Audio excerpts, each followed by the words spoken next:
자, 프랑스 오픈 2주간의 열전이 모두 끝났습니다. 가장 관심을 끈 남자 단식 우승은 역시나 또다시 조코비치의 몫으로 돌아갔습니다. 조코비치는 이번 우승이 단 한 번의 메이저 우승 추가 그 이상의 의미를 갖고 있습니다.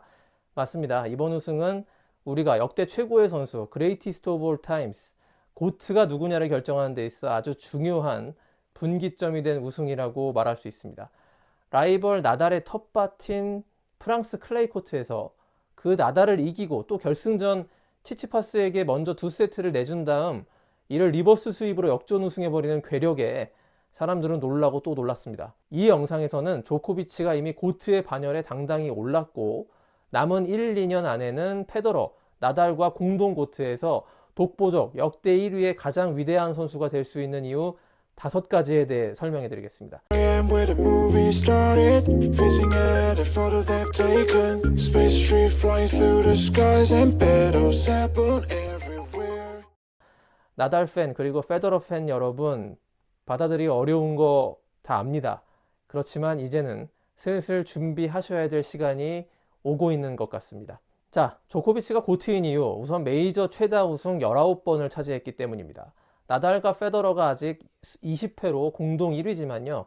이제 한 개 차이고 앞으로 윈블던과 US 오픈에서도 조코비치가 가장 유력한 우승 후보이기 때문에 이 기록은 조만간 깨질 가능성이 높습니다. 설사 조코비치가 19번 우승에 그냥 머문다 하더라도 조코비치는 다른 독보적 기록들에서 이미 나달과 페더러를 능가했기 때문에 지금 이 상태로도 올타임 넘버원을 다투는 고트라고 할 수 있습니다. 그 독보적 기록 가운데 하나가 바로 세계 랭킹 1위 기록입니다. 이미 페더러가 기존에 보유하고 있던 310주 기록을 훨씬 뛰어넘었고 앞으로도 계속 그 기록을 경신할 가능성이 이번 프랑스 오픈 우승으로 생겼습니다. 또 하나의 랭킹상 중요한 기준이 연말 세계 1위인데요. 이 기록에서도 이미 조코비치는 샘프라스와 동률인 총 6번을 기록했거든요. 페더러와 나달이 5번에 머물러 있고 이들은 스케줄상 결코 세계 1위에 다시 오를 수 없는 일정을 짜고 있거든요.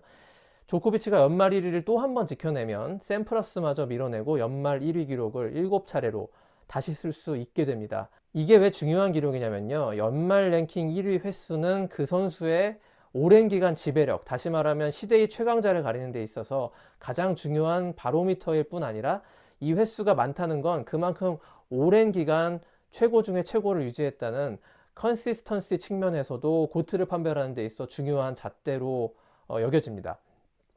자, 이제부터는 조코비치만이 기록한 대기록들인데요. 골든 마스터스 기록입니다. 남자 테니스는 1년에 9번의 마스터스 시리즈를 여는데 이 마스터스 시리즈는 그랜드슬램 바로 아랫 단계의 큰 대회고 우승 난이도가 굉장히 높습니다. 1년에 9번 마스터스 시리즈가 열리는데 모든 대회에서 한 번 이상씩 우승하는 기록이 바로 골든 마스터스인데 이걸 조코비치만 기록한 거예요. 페더러도 나달도 못한 기록입니다.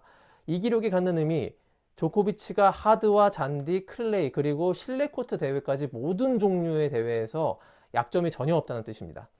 거꾸로 말하면 페더러는 클레이, 나달은 인도어 실내 코트에서 우승 기록이 약한데 그만큼 해당 코트에서 약점을 보이고 있다는 뜻이고 조코비치는 그 별명처럼 무결점 선수다. 이 기록은 그걸 뒷받침해주고 있습니다.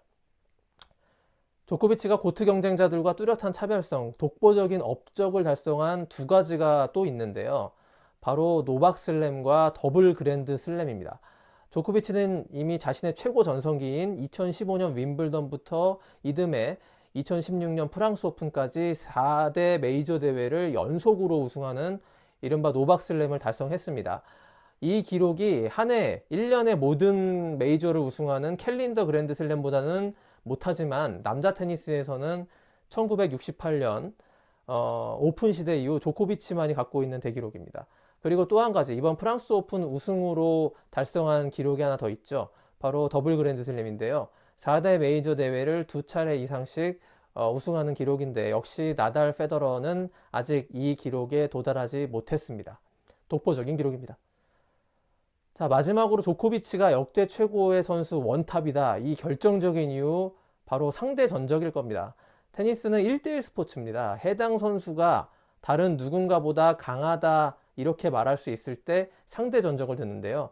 조코비치는 페더러를 27승 23패로 앞서 있고 나달한테도 30승 28패로 앞서 있습니다.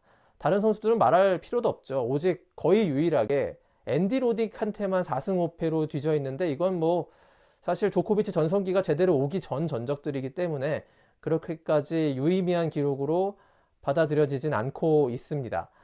자, 이렇게 조코비치가 고트라는 이유를 5가지 들어봤습니다. 사실 고트는 논쟁적인 사안이고 어느 누가 딱 법으로 정할 수 없는 주관적인 영역입니다. 고트의 기준이 가장 테니스를 교과서적으로 치고 팬들의 사랑을 많이 받는 선수다, 이렇게 말할 땐 페더러일 것이고, 어느 누구에게도 지지 않는 투지와 한 포인트 한 포인트 결코 포기하지 않는 끈기와 정신력의 대명사, 이건 나달을 말할 수 있을 것 같아요. 조코비치는 테니스 역사상 가장 강력하고 다른 선수들이 이루지 못한 성취를 다양하게 이룬 업적을 기준으로 고트라고 말할 수 있을 것 같습니다. 자, 이 3명의 선수가 은퇴하고 난 뒤에야 제대로 누가 고트냐를 결정할 수 있을 텐데요. 사실 제가 봐서는, 제 생각은 은퇴한 뒤에도 이 논란은 계속 이어질 것 같습니다. 뭐 펠레와 마라도나 리오넬 메시 누가 축구 왕자냐 놓고 사실은 의견은 다 다르거든요. 그런 것과 비슷하겠죠. 그런데 다만 조코비치가 앞으로 2년 정도 더 현역 생활을 하면서 이렇게 압도적으로 경기를 하고 또 페더러 나달이 이룬 업적들과의 격차를 훨씬 더 벌릴 수만 있다면 이 논쟁은 조코비치 쪽으로 기울 가능성이 많다는 게 제 의견입니다. 감사합니다.